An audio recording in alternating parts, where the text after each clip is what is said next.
Dina Azahra, Mama Cantika, dan Putri Lestari akan menjelaskan visi misi RPJPD Kota Batam. Selanjutnya, Sari Lasmini yang akan menjelaskan tujuan dari RPJPD Kota Batam. Selanjutnya, Indah, Rachel, Yona, dan Yolanda akan menjelaskan strategi yang dirancang dalam RPJPD tersebut. Dan yang terakhir, Tata, Syauti, dan Ryan akan menjelaskan program yang sudah diterapkan beserta dengan anggarannya. Untuk mempersingkat waktu, saya persilahkan untuk Dina Azahra. Jadi di kesempatan kali ini saya akan menyampaikan visi Kota Batam yang tercantum pada dokumen RPJP tahun 2005 sampai 2025, yaitu terwujudnya Batam sebagai bandar dunia madani yang modern dan sejahtera. Nah, makna dari bandar dunia di sini yaitu Batam diarahkan menjadi kota yang berstandar internasional yang menjadi pusat kegiatan perdagangan, jasa, industri, pariwisata, dan logistik. Mengingat letak kota Batam ini yang terstrategis di jalur perdagangan internasional dan dekat dengan negara Singapura dan Malaysia. Kedua itu ada makna dari madani. Madani di sini masyarakat diharapkan untuk beradab, sejahtera, damai, bebas, dan demokrasi, serta kesejahteraan material dan non-material yang meningkat. Nah, makna dari modern dan sejahtera itu yaitu kota dengan infrastruktur maju, pelayanan efisien, masyarakat yang makmur, serta berkualitas secara keseluruhan. Visi ini menegaskan bahwa Batam ingin menjadi kota internasional yang maju secara ekonomi, modern, dalam fasilitas, berbudaya tinggi, serta masyarakat yang makmur dan harmonis. Selanjutnya akan menyampaikan visi misi yang akan disampaikan oleh Cantika dan Putri. Baik, misi Kota Batam, rancangan pembangunan jangka panjang tahun 2005 hingga 2025. Nah, misi yang pertama yaitu mengembangkan Kota Batam sebagai bandar berstandar internasional. Misi pertama, menjadikan Batam sebagai bandar internasional dengan memanfaatkan letaknya yang strategis di jalur pelayaran dunia utama dan dekat dengan Singapura. Nah, potensi ini diharapkan menjadi kekuatan utama dalam mendorongkan pembangunan daerah dan juga perekonomian nasional. Nah, misi kedua yaitu mengembangkan Batam sebagai salah satu pusat pertumbuhan ekonomi. Misi kedua ini di mana menjadikan Batam sebagai pusat pertumbuhan ekonomi nasional yang akan dilakukan dengan mendorongkan investasi, membangun infrastruktur, dan mengembangkan sektor jasa seperti pariwisata, pendidikan, kesehatan, taraf berinternasional. Baik, misi ketiga yang akan disampaikan oleh Putri. Misi ketiga yaitu menciptakan masyarakat sejahtera. Misi ketiga ini berfokus pada peningkatan kesejahteraan masyarakat baik secara lahir seperti pendidikan, kesehatan, dan pendapatan maupun secara batin. Ini dilakukan agar tercapai kehidupan yang adil, makmur, dan berkualitas. Upaya ini ditempuh dengan memperkuat sumber daya manusia dan mendukung kegiatan ekonomi masyarakat terutama UMKM.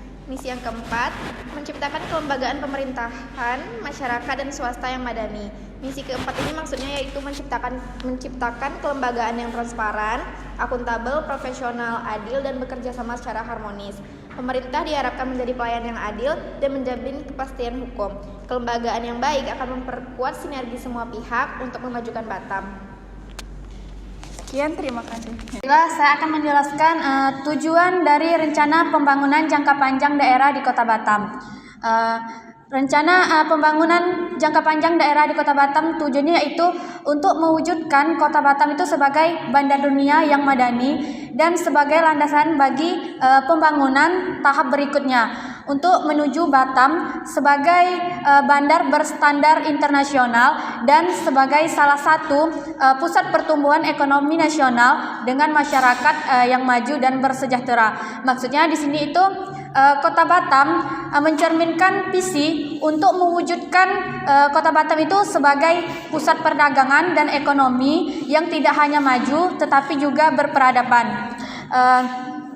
Dan Kota Batam ini juga diharapkan mampu menjadi daerah yang mendorong pertumbuhan ekonomi baik melalui investasi, industri, dan maupun perdagangan. Selanjutnya, Kota Batam ini juga membangun kualitas hidup masyarakat dengan melalui pendidikan, kesehatan, dan lapangan kerja. Sekian penjelasan dari saya. Di sini saya akan menjelaskan strategi alternatif pada tahap pertama tahun 2006 sampai 2011 pada misi mengembangkan Batam sebagai bandar berstandar internasional ditandai dengan 3 poin. Yang pertama, meningkatnya daya saing Kota Batam dalam melaksanakan pembangunan menuju bandar berstandar internasional untuk mencapai kesejahteraan masyarakat dengan melalui penyediaan prasarana dan sarana yang memadai dan maju.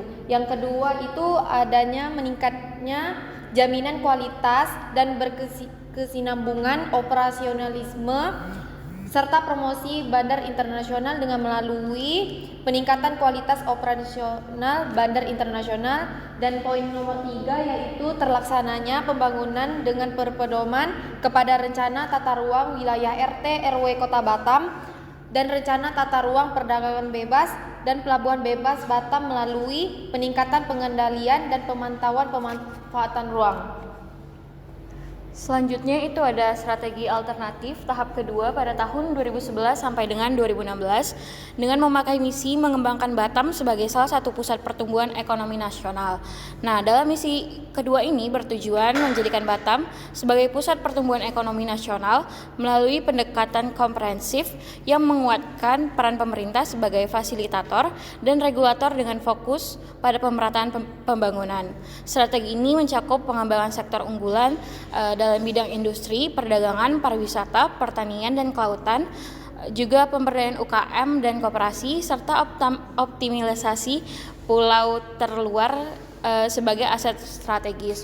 Contohnya itu fokus utamanya dengan mengurangi perbedaan kesejahteraan antar wilayah, memperkuat industri lokal agar bisa bersaing di pasar internasional, memajukan pariwisata modern, alam, dan budaya untuk membuka lapangan kerja, serta memperbaiki infrastruktur, transportasi, energi, air, dan teknologi.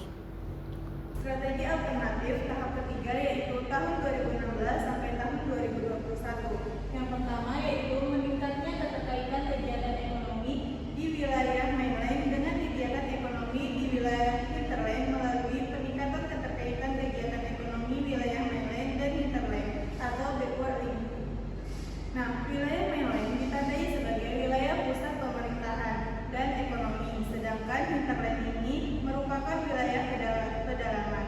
Yang pertama, contohnya petani di wilayah hinterland dapat menjual hasil pertaniannya ke pasar mainland, maka terjadilah hubungan ekonomi antara kedua wilayah ini. Nah, selanjutnya yang kedua, meningkatnya daya jangkau atau pemerataan dan kualitas pelayanan pendidikan dan meningkatkan nilai strategis bidang pendidikan yang relevan dengan pembangunan Kota Batam melalui penguatan kemitraan dan peran serta masyarakat. Contohnya yaitu mendirikan sekolah di daerah-daerah terpencil, menambahkan guru yang berkualitas dan bekerja sama dengan industri untuk mendukung program magang bagi siswa. Kemudian yang ketiga yaitu meningkatnya daya jangkau dan kualitas pelayanan kesehatan serta penguatan peran serta masyarakat dan kemitraan dalam bidang kesehatan, yaitu contohnya mendirikan puskesmas keliling di pulau-pulau kecil, memperbanyak tenaga medis serta pembentukan kader kesehatan di tiap RT untuk edukasi pola hidup. Oke, selanjutnya yang keempat yaitu 2021 sampai 2025. Nah, yang pertama tuh meningkatnya kerjasama dan koordinasi pemerintah daerah, pemerintah pusat. Nah, di sini nih maksudnya pemerintah Kota Batam ingin lebih banyak kinerja sama dengan berkoordinasi dengan berbagai pihak seperti badan pengusaha, pemerintah provinsi, terus pemerintah pusat. Nah, yang kedua, terwujudnya masyarakat Batam yang madani. Nah, artinya tuh masyarakat Batam diharapkan menjadi masyarakat yang aktif, kreatif, dan saling mendukung dalam pembangunan kota. Baik, kali ini saya akan menjelaskan mengenai program pertama untuk menciptakan misi kedua, mewujudkan Kota Batam sebagai pusat pertumbuhan ekonomi nasional. Salah satu program yang telah diimplementasikan di Kota Batam yaitu adalah IBOS, Integrate Batam Online Single Submission, yaitu merupakan salah satu aplikasi yang diluncurkan dan dirancang oleh pemerintah Kota Batam dan juga BP Batam. Cara penggunaan aplikasi ini yaitu mendaftarkan akun di aplikasi iBoss dan mengajukan permohonan izin di aplikasi tersebut. Dengan tujuan aplikasi ini agar dapat mempercepat perizinan dan juga meningkatkannya efisiensi. Nah, tujuan lain dari aplikasi iBoss ini yaitu untuk meningkatkan iklim investasi dan juga untuk meningkatkan efektivitas di aplikasi tersebut. Dalam anggaran aplikasi ini yaitu berjumlah 100 miliar dari APBD, APBN dan investasi swasta lainnya.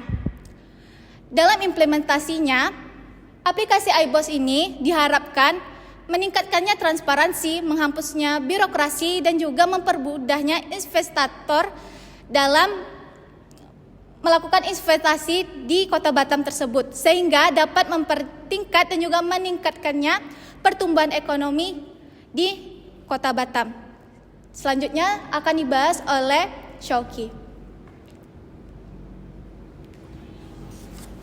Yang kedua ada program Batam Cerdas yang diluncurkan oleh pemerintah pada tahun 2020. Tujuannya itu adalah untuk menginisiatif masyarakat untuk meningkatkan SDM melalui pendidikan, pelatihan keterampilan, dan akses teknologi. Anggaran program Batam Cerdas ini sendiri pada tahun 2023 berjumlah 120 miliar yang sumbernya berasal dari APBD dengan rincian beasiswa pendidikan sebanyak 60 miliar, pelatihan vokasi sebanyak 40 miliar, dan infrastruktur pendukung sebanyak 23 miliar.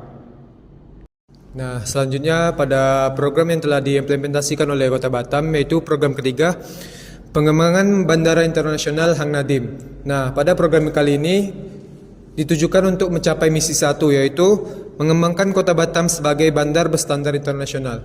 Jadi pada program ketiga ini tujuannya ialah untuk memperkuat konektivitas dan juga kapasitas bandar udara, transportasi udara yang ada di Batam, sebagai menjadikan bandar ini sebagai bandar berstandar internasional yang berpusat sebagai pusat logistik regional. Nah, pada program unggulan yang telah diimplementasikan oleh Kota Batam kali ini dikenai dana anggaran sebesar 3,2 triliun. Saya selesai. Selanjutnya yang terakhir adalah kesimpulan. Dari hasil analisis dokumen RPJ PD Kota Batam 2005 hingga 2025, bisa disimpulkan bahwa pemerintah Kota Batam memiliki arah pembangunan jangka panjang yang cukup luas, yaitu menjadikan Batam sebagai bandar dunia yang madani. Visi ini dijabarkan melalui beberapa misi penting seperti memperkuat peran Batam di tingkat internasional, mendorong pertumbuhan ekonomi, dan meningkatkan kualitas hidup masyarakat. Secara umum, kebijakan jangka panjang Pemko Batam ini terlihat cukup terarah dan disertai langkah-langkah konkret. Kolaborasi antara pemerintah pusat, daerah, dan sektor swasta menjadi salah satu kunci keberhasilan dalam mengimplementasikan kebijakan ini.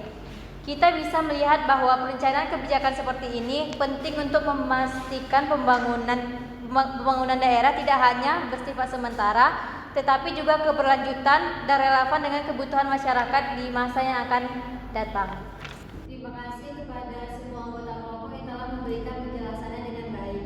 Kami harap penjelasan dari kami bisa memberikan gambaran yang jelas tentang arah pembangunan jangka panjang Kota Batam yang telah disusun dan diimplementasikan. Kami mohon maaf jika terdapat kesalahan.